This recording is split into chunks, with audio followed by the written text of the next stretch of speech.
نحمده ونصلي على رسوله الكريم أما بعد أعوذ بالله من الشيطان الرجيم بسم الله الرحمن الرحيم السلام علیکم ورحمۃ اللہ وبرکاتہ۔ قرآن کریم کی آیات میں غور اور تدبر کیا جائے۔ قرآن پر تدبر کیا ہے؟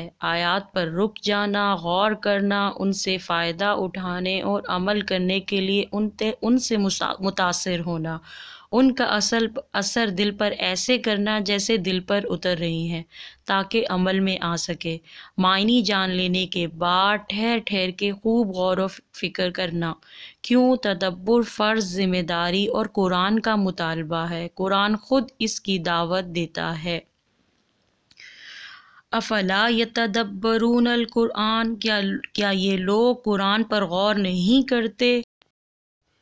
کیوں یہ لوگ قرآن میں غور نہیں کرتے؟ سورہ محمد میں آتا ہے، کیا یہ قرآن میں غور و فکر نہیں کرتے یا ان کے دلوں پر تالے لگ گئے ہیں؟ یعنی ایسے لوگوں کے کانوں کو اللہ تعالیٰ حق سننے سے بہرا اور آنکھوں کو حق دیکھنے سے اندھا کر دیتا ہے۔ یہ ان کے بدعمالی کی بدولت ہے۔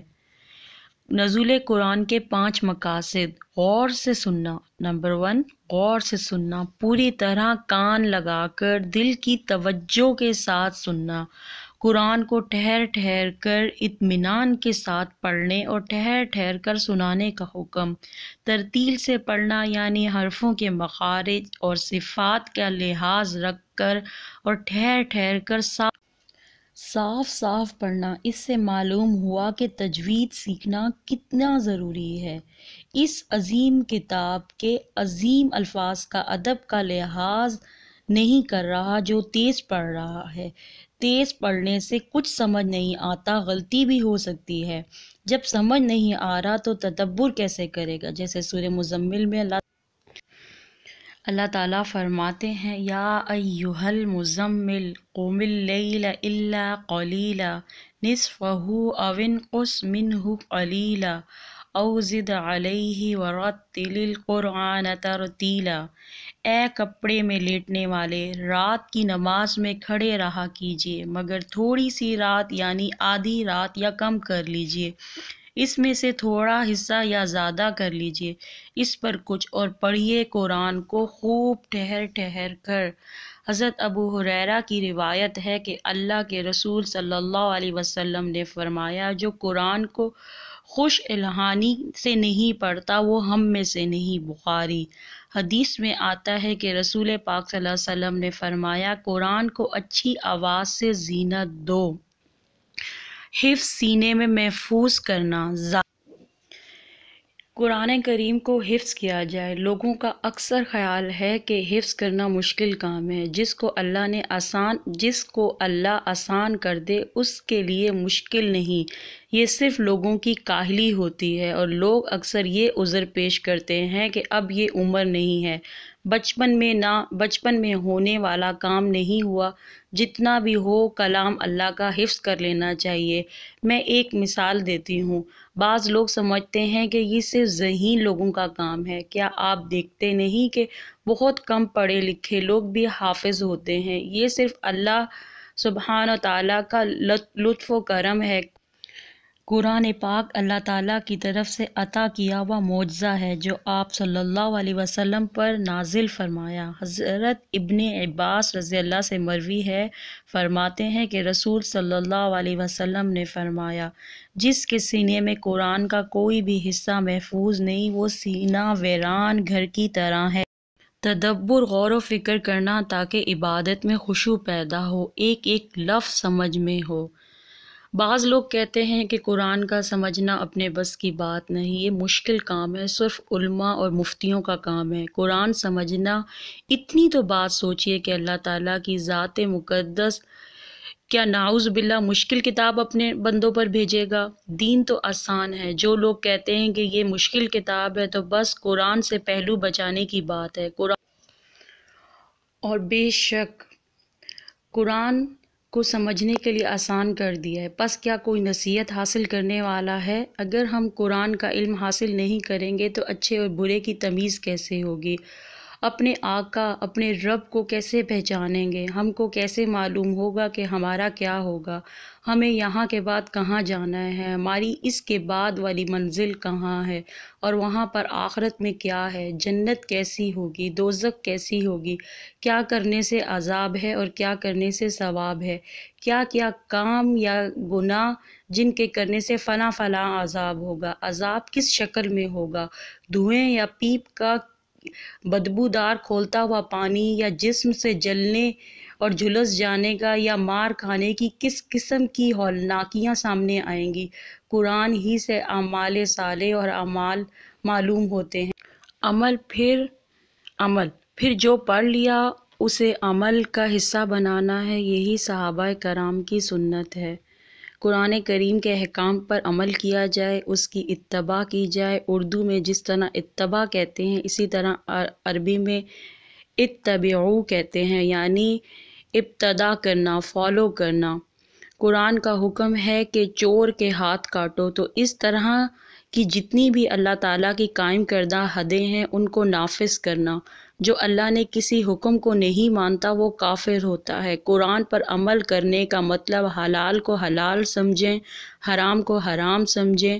قرآن پر عمل کرنا یہ ہے کہ قرآن میں جن جن کاموں اور غلطیوں کو گناہ بیان کیے گئے ہیں انہیں گناہ سمجھے اور یہ گناہ نہ کریں، مثلاً غیبت کرنا، جھوٹ بولنا، حرام یا رشوت کھانا، شراب، زناکاری، خون و قتل و غارت گیری، فساد برپا کرنا، تہمت وغیرہ وغیرہ۔